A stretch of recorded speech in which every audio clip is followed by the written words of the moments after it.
আসসালামু আলাইকুম। আজকে আমি দ্য ব্লু হুইসপার ড্রামার দ্বিতীয় এপিসোডটি এক্সপ্লেন করব।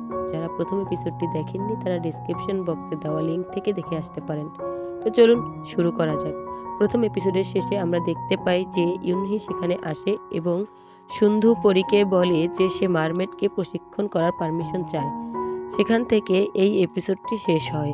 দ্বিতীয় এপিসোডে সেখান থেকে শুরু হয়। আমরা দেখি যে ইউনহি রুলিংকে বলে, মানে সুন্দরপরীকে, যার নাম হচ্ছে রুলিং, তাকে বলে আমি মারমেডকে প্রশিক্ষণ দিতে চাই, আশা করি পরি রাজি থাকবেন। তখনই দুধ ঝাং ইউনহিকে বলে সেখান থেকে বেরিয়ে যাবার জন্য, যে তোমার এত বড় সাহস হয় কি করে যে তুমি এখানে এসে পরির সাথে কথা বলো এবং তার থেকে পারমিশন চাও। ইউনহি তখন বলে যে আপনি কি করে জানেন যে পরি আমাকে এখান থেকে বেরিয়ে যেতে বলবে কিংবা পরি আমাকে অ্যালাউ করবে না, আপনি কি করে সেটা জানেন?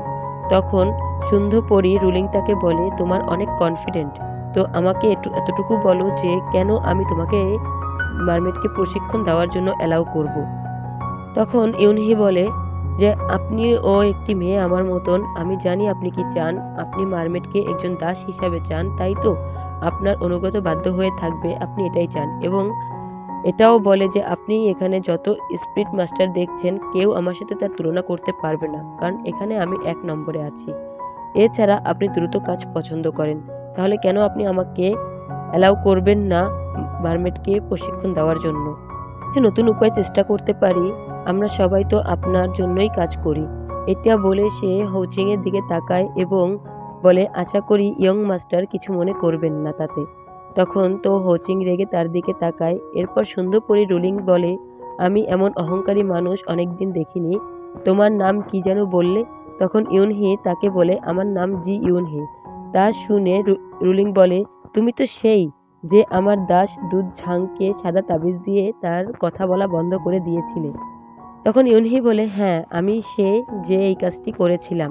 রুলিং তখন বলে যে তাহলে কি স্পিরিট মাস্টারদের কাজ খারাপ ডিমনদের ধরা, কিন্তু পরীদের দাসদের খুশি করা না, এটা কি স্পিরিট মাস্টারদের কাজ?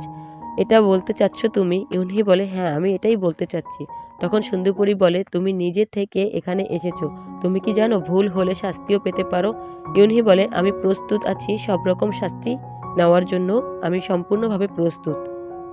এবং ইয়ংহি এটাও বলে যে ভুল না হলে আপনি ইয়ং মাস্টারকে যে পুরস্কার দেওয়ার কথা বলেছেন সেই পুরস্কার কি আমি পেতে পারি? তখন রুলিং বলে তুমি তোমার কাজ দ্রুত করতে পারলে অবশ্যই পুরস্কার পাবে।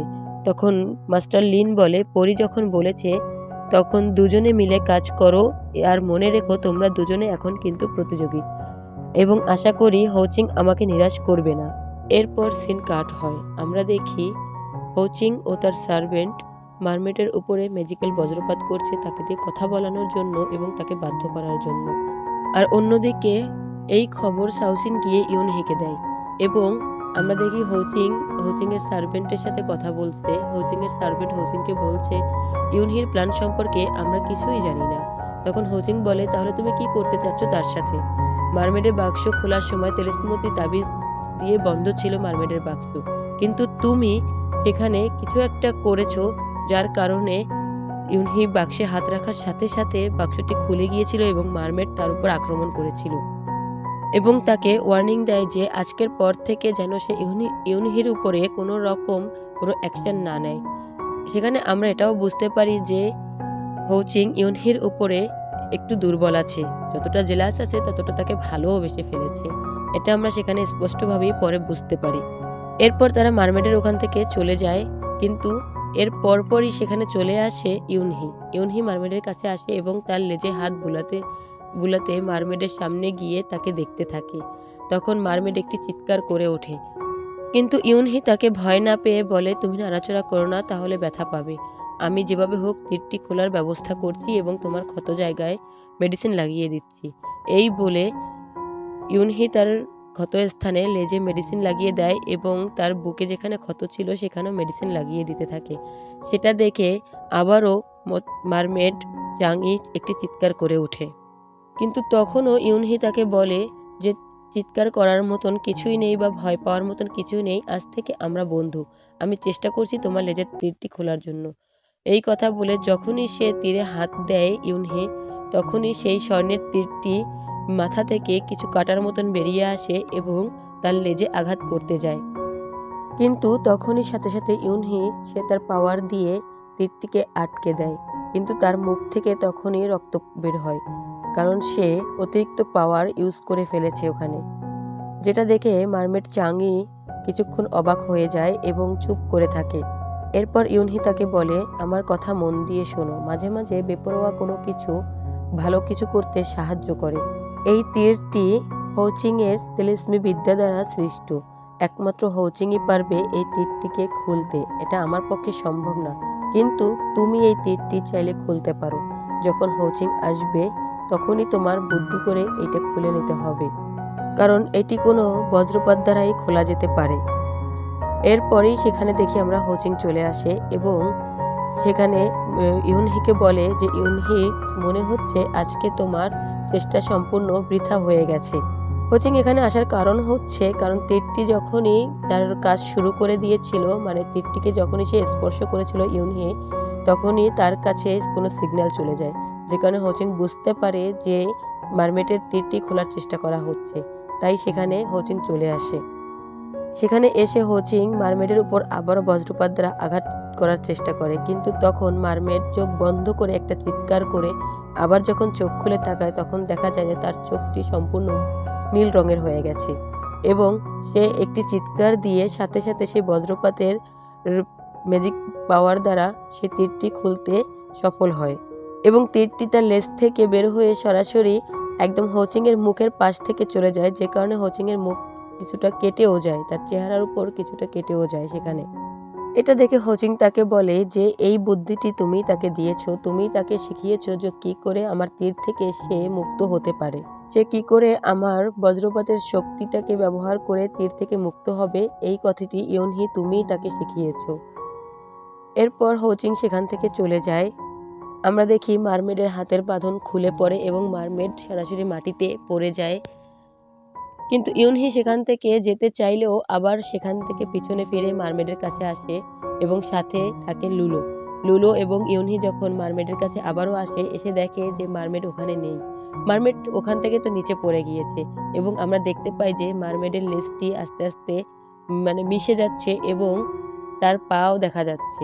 তার মানে মারমেড এখন সম্পূর্ণ একটি মানুষ রূপে পরিণত হয়েছিল এবং সে সেখানে যখন উঠে দাঁড়ায়, সে সম্পূর্ণ উলঙ্গ অবস্থায় উঠে দাঁড়ায়। এটা দেখে লুলু তো একটি চিৎকার করে এবং ইউনহি উল্টো দিকে ঘুরে তার ম্যাজিক্যাল পাওয়ারের মাধ্যমে সে তাকে একটি কাপড় দিয়ে পরতে বলে। এরপর দেখা যায় চাঙি বসে আছে এবং তার পায়ে যে ক্ষত, সেই ক্ষতে ইউনহি মেডিসিন লাগিয়ে দিচ্ছে। তীর দ্বারা যে তার লেজে আটকানো হয়েছিল সেই ক্ষত তার পায়ে দেখা যায় এবং সেখানে ইউনহি মেডিসিন দিয়ে তার ক্ষতটিকে ভালো করার চেষ্টা করে।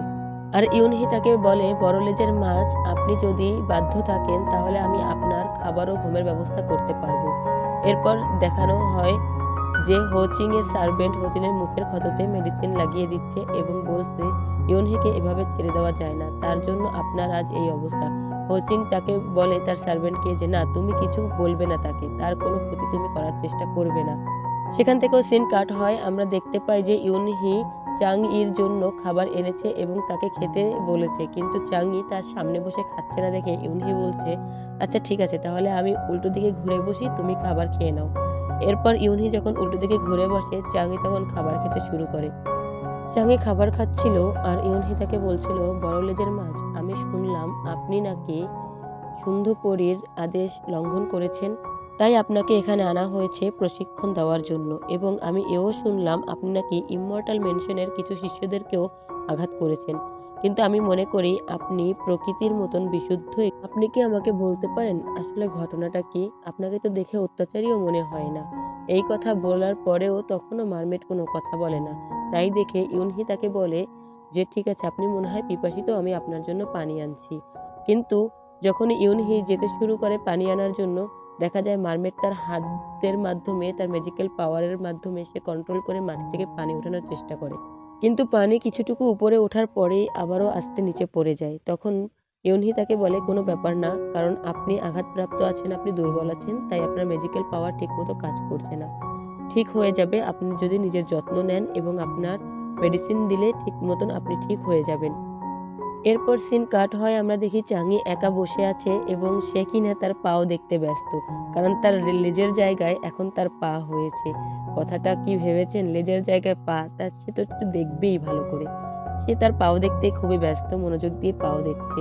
তখনই হোচিং চলে আসে এবং বলে, গুজবটি তাহলে সত্য যে মারমেডের পা ও লেজ একসাথেই থাকে।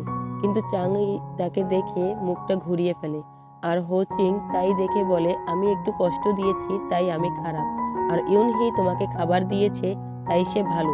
তুমি সমুদ্রে থাকো তাই তোমার দূরদর্শিতা কম। চলো তোমাকে একটা জিনিস দেখাই। এই কথা বলার পরে হোচিং তাকে একটি টোকেন বের করে দেখায় এবং বলে, এই টোকেনটি দেখো, আমার কাছে একটি, আর একটি আছে ইউনহির কাছে। এই টোকেনটি হচ্ছে উচ্চ পদমর্যাদার একটি টোকেন। সে কিভাবে এটা পেল তা কি জানো? কি এবং কেন সুন্দরপরী তোমাকে তার হাতে দিল তোমাকে ট্রেনিং দেওয়ার জন্য? এটা ফ্লোয়ার ভ্যালি। এখানে আধ্যাত্মিক মাস্টার অপরাধীদের সাথে সহায় হন না, এখানে তাদেরকে শাস্তি দেওয়ার জন্যই আনা হয়। আমি তার সাথে বড় হয়েছি একসাথে, এবং এই পদ্ধতি আমি তাকে এর আগেও অনেকবার ব্যবহার করতে দেখেছি। আসলে এখানে হোচিং এসেছে ইউনহির বিরুদ্ধে মারমেটের কাছে উল্টাপাল্টা কথা বলতে, যাতে মারমেট তার বাধ্য না হয় এবং হোচিং এর বাধ্য হয়ে আসে। হোচিং মারমেডের কানে ইউনহির বিরুদ্ধে কিছু কথা বলে সেখান থেকে চলে যায়। কিন্তু যখন ইউনহি মারমেডের কাছে আসে তখন একটি মেডিসিন নিয়ে আসে এবং বলে যে, তোমার জন্য একটি মেডিসিন নিয়ে এসেছি, এটা হচ্ছে সোনোপিল। এটা তুমি যখন খাবে তোমার পাওয়ারটা তুমি আবারও ফিরে পাবে। এবং তার নাম জিজ্ঞেস করে, বলে, তুমি আমার সাথে কথা বলো, আমরা তো এখন বন্ধু, তোমার নাম কি আমাকে বলো। কিন্তু মারমেড তখনও কোনো কথা বলে না। পর ইউনহি তার নিজের নাম লিখে মারমেডকে বোঝানোর চেষ্টা করে যে তার নাম হচ্ছে জি ইউনহি। কিন্তু তখনও মারমেড চাঙি ইউনহিকে ইগনোর করে যাচ্ছিল। এটা দেখে ইউনহি যখন মারমেডকে স্পর্শ করতে যায় তখন চাঙি তার হাত ধরে ফেলে এবং দেখতে পায় যে তার হাতে ক্ষত আছে, এবং ইউনহির থেকে সেই টোকেনটি নিয়ে ইউনহিকে দেখায়। তখন ইউনহি বলে, তুমি কি ভেবেছো এই টোকেনটি পেয়ে আমি অনেক খুশি? না, আমি খুশি না। তুমি কি ভাবো যে আমি স্পিড মাস্টার হয়ে খুশি? না, আমি তাও না। আমার ক্ষতের দিকে তাকিয়ে দেখো, আমি যদি খুশি হতাম তাহলে তো আমার হাতে এরকম ক্ষত থাকতো না। আমি যদি ফ্লোয়ার ভ্যালির রুলস না মানি তাহলে এই জাহান্নাম থেকে আমি বের হতে পারবো না। এটা আমার কাছে একটি জাহান্নাম। আমি তোমার তীর আটকাতে আমার সিল মোহর ব্যবহার করেছি। চাঙি তখন তার কথাগুলো মন দিয়ে শুনতেছিল যে সে কি বলতেছে। ইউনহি তাকে এও বলে যে, আমি তোমাকে মেডিসিন দিয়েছি, খাবার দিয়েছি, এই সোনোপিল এনেছি তোমার জন্য। তুমি কি জানো এগুলো আমার জন্য কতটা কষ্টকর ছিল তোমার জন্য আনা? ভেবে দেখো, এইটা আমি এমন কি আমার নিজের জন্য ব্যবহার করতে পারতাম, আমি তা না করে আমি তোমার জন্য এনেছি। কিন্তু আমি তোমার সাথে এমন কিছুই করিনি যাতে তুমি কোনো আঘাত পাও। তারপরও তুমি আমাকে বিশ্বাস করতে পারলে না। ঠিক আছে, করো না আমাকে বিশ্বাস। তুমি যদি আমাকে বিরক্তিকর মনে করো তাহলে আমি আর কখনো তোমার সামনে আসবো না। নিজের ভালোটা নিজেই বুঝে নিও। এই কথা বলে ইউনহি সেখান থেকে রাগে এবং কষ্টে চলে যায়। এরপর আমরা দেখতে পাই যে ইউনহি এবং হোচিং একসাথে তারা সামনাসামনি মুখোমুখি দাঁড়িয়ে কথা বলছে এবং ফ্ল্যাশব্যাকের কিছু কথা তারা আমাদেরকে দেখানোর চেষ্টা করে বা তারা বলা বলি করে যে ইউনহি ছোটবেলায় হোচিংকে একটি পাহাড় থেকে ধাক্কা দিয়ে ফেলে দেয় এবং বলে, তুমি থাকো এখানে। সেই গুহাটি ছিল একটি সাপের গুহা। এরপর তারা দুজন দুই দিকে চলে যায়। এর কিছুক্ষণ পর আমাদেরকে দেখানো হয় চাঙিকে। চাঙি বসে আছে এবং ইউনহির দেওয়া সেই সোনোপিল হাতে নিয়ে ইউনহির সেই কথাগুলো মনে করছে এবং সেই সোনোপিল একটি খেয়ে নেয় এবং আমরা দেখতে পাই যে তার শরীর থেকে একটি নীল আলো দেখা যায়। এখানে এপিসোডটি শেষ হয়ে যায়। পরবর্তী এপিসোডের জন্য অবশ্যই চ্যানেলটি সাবস্ক্রাইব করে বেল আইকনটি অন করে রাখবেন, যাতে পরবর্তী এপিসোডটি দেওয়ার সাথে সাথে আপনাদের কাছে নোটিফিকেশন চলে যায়। আর যারা প্রথম এপিসোডটি দেখেননি অবশ্যই ডিসক্রিপশন বক্সে দেওয়া লিঙ্ক থেকে দেখে নেবেন।